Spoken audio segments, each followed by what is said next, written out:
Thank you, Honourable Speaker, sir. Honourable Speaker, sir, I want to thank the Honourable Member for his question. Mr. Speaker, sir, the Foreign Investment Act has been implemented for all foreign direct investments since 1999. The Act is actually focused on providing specific support for foreign investors. Now, over the years, our investment levels have been around 18 to 20% of our GDP, and this has actually mostly been driven by private sector investments, and a significant portion is actually attributed to domestic investments and those investors who are reinvesting in our country. The current Foreign Investment Act, Honourable Speaker, sir, is actually supported within the regulations by a reserved and restricted list of activities, which is being referred to by the Honourable Member. This list has actually been improved and actually strengthened over the years. And the purpose of the reserved list was to ensure that that activities that can be undertaken by Fijians and not flooded by foreigners. So reserved activities mean those activities, Honourable Speaker, sir, that are actually reserved for Fijians, and that means that no foreigners can invest in that specific business activity. And that list includes business activities like milk bars and taxi businesses and carver businesses and handicraft and tailors and daycare, etc.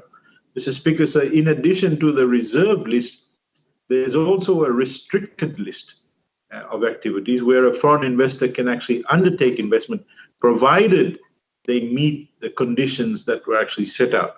And this was considered a means of protecting our national interest and our resources, sir. So as the Fijian economy has evolved, Honourable Speaker, sir, and modernized, we noted the need to review and revise the investment legislation and the regulatory framework. So there was a comprehensive review and reform of the investment framework, including policy and regulatory reforms. The reforms that have been undertaken by the Fijian government, Honourable Speaker, sir, are concentrated towards providing long-term solutions to existing issues and developing Fiji as one of the best investment destinations. The main objective of the reform was to develop a new and modern investment law and the regulations that go with it, which are able to adapt to the changing investment environment and provide a reform action plan that included an investment policy. So the Ministry, Honourable Speaker, in conjunction with and in collaboration with the World Bank Group and other respective stakeholders, has actually derived a number of investment-related legislative and regulatory changes, including the Investment Reform Statement, the Investment Act 2020, IPA Bill, and its related regulations. The new investment bill has been presented in Parliament in December last year, Honourable Speaker, and through the bill, we look forward to strengthening the requirements for the protection of our MSMEs and also the national interest and our resources, and whilst allowing for investment in needed sectors that are bringing in obviously new technology and new ideas and focusing on exports, to name a few. Mr. Speaker, sir, the reforms being undertaken and those in the pipeline are actually structured, and they reflect combined views of both the private and the public sector, and these are all aligned to international best practices, sir. Yet these reforms are exactly what will keep us afloat in this post-COVID world that we may have to live in, sir. So we'll be armed with a modern investment law, a streamlined and cost-effective approval system, digitalized platforms, and a fully fledged investment promotion agency. We remain committed, Honourable Speaker, sir, to providing the best to all our investors, whether they're foreign or domestic, and at the same time ensuring that we actually protect the national interest and the resources. And as I said, sir, we've had a lot of work that's been done with the World Bank on this, and I hope that answers the Honourable Member's questions. I thank the Honourable Minister. We move on to the next question for today. The sixth oral question, and I call on the Honourable Virendra Lal to ask question 104-2021. You have the floor. Thank you, Mr. Speaker, sir. I rise to ask question 104 of 2021 under my name. And the question is directed towards the Minister for Commerce, Trade, Tourism and Transport. Can the Minister inform Parliament on how the Fijian Made by Fijian campaign contributes towards generating economic activity during this pandemic? Thank you, sir. I call on the Minister for Commerce, Trade, Tourism and Transport, the Honourable Faiyaz Koya. You have the floor. Thank you, Honourable Speaker, sir. Honourable Speaker, sir, I thank the Honourable Member for the question. I think this also somewhat answers Honourable Sakuru's earlier comments and questions that he had with respect to the Fijian Made program. By now, Honourable Speaker, sir, we all know the Fijian brand extremely well. We see it in our newspapers, on our billboards, and our products that we buy in supermarkets, and on our shirts that the Honourable Members actually wear in official and non-official events. And I want to take this opportunity to thank everyone who does, who in some ways actually supported the brand, and even if that meant choosing a Fijian-made biscuit over a biscuit that's actually made in some other country like Australia or Indonesia, for that matter. It has worked wonders for us, and I'd like to take this opportunity also to say a special thank you to our Honourable Prime Minister, who's been the greatest ambassador and a great champion of the brand, and certainly the Fijian-made shirts that he wears all the time, sir. And Honourable Prime Minister, I hope you'll continue to model those shirts, sir, and may we soon have a new batch for you, sir. Mr. Speaker, sir, the Fijian Made by Fijian campaign was actually launched by the Fijian government in 2011, and primarily to promote and raise the profile of our Fijian-made products and the produce, and both domestically and also internationally through a branding strategy. And since the inception, we've actually licensed about 3,637 odd products and 663 businesses under this particular campaign, which includes the most. There's a new brand that we've actually put out, which is the Fijian Organic, which we hope will take us to another level once we diversify and get into Fijian organic farming, etc., sir. And this is being done in conjunction with our Ministry of Agriculture, as this can actually be very beneficial for our economy, sir. The Fijian government remains committed and steadfast to building a sustainable and globally competitive manufacturing and commerce. The whole ethos of the brand, when it was created, was actually to position Fiji as the hub of manufacturing and economic activity, and actually to enhance our regional and global economic activity while creating more jobs and livelihoods. I think Honourable Attorney General mentioned it earlier. It's even more so now, sir, that we've got countries that are looking to start manufacturing closer to home rather than out in faraway places like China. The campaign was unique in the sense that it actually tried to capture the patriotism of every Fijian and enlist them in national development, and through merely choosing Fijian-made products over others. The obvious benefits of the campaign have been the growth of some of our local businesses and job creation and income generation, rural development, poverty alleviation, and the empowerment of ordinary Fijians and micro businesses, to name a few.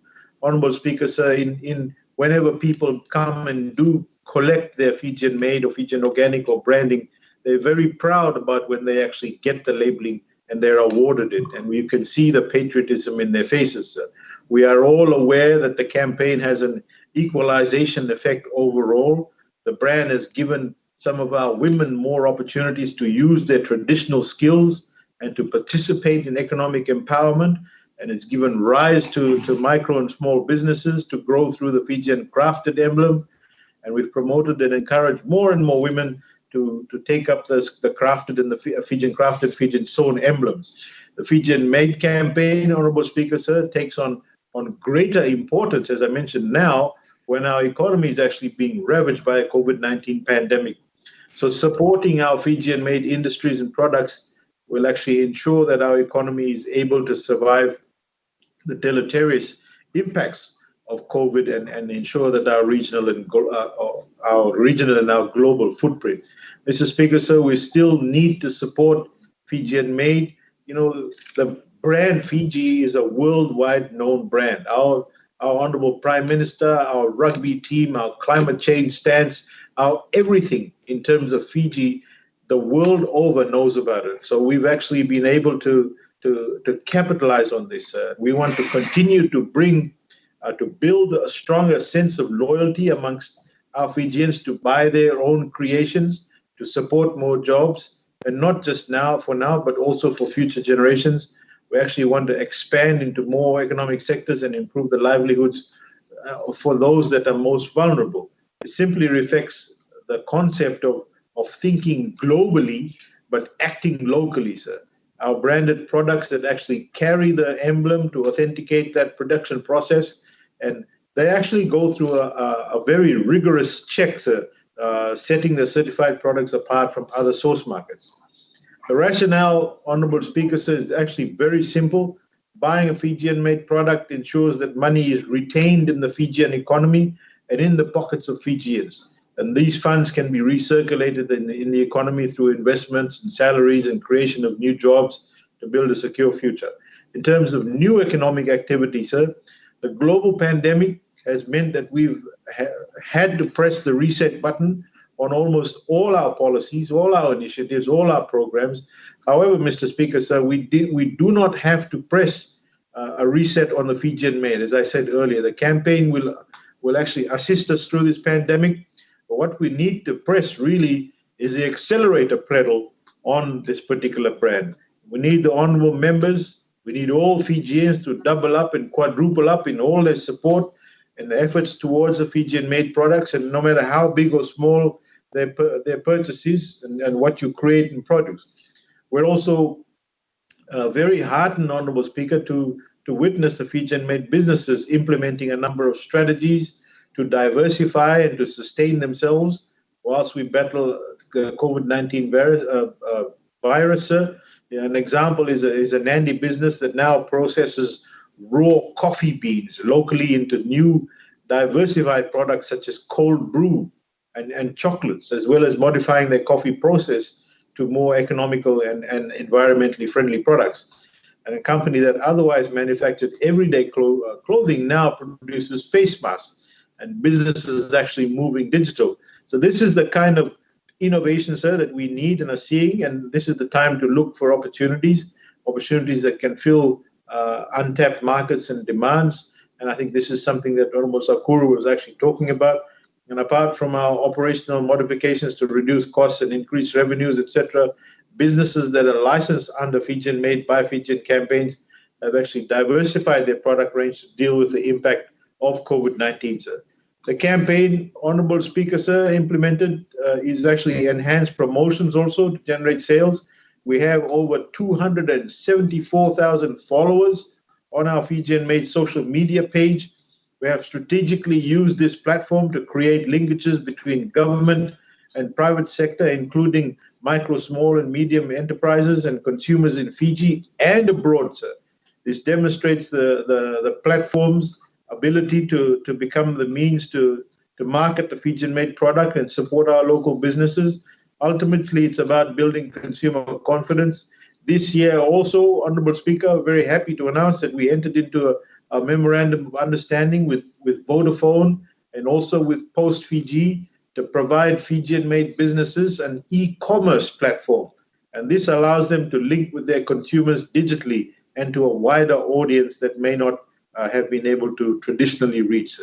And now with the pandemic, online shopping is rapidly becoming part of the new norm, sir, and with this commitment and partnership and a whole lot of national pride, sir, we have the ability to produce quality products and enhance a Fijian-made brand. So through this august house, sir, I want to call on all Fijians, sir, to support the local businesses, buy local, and this is actually a turning point for our country, sir, to make the most of our inventiveness and to conduct business domestically to ensure that the wheels of our economy keep turning, sir. I thank the honourable member for his question. I hope that answers it. Thank you very much, sir.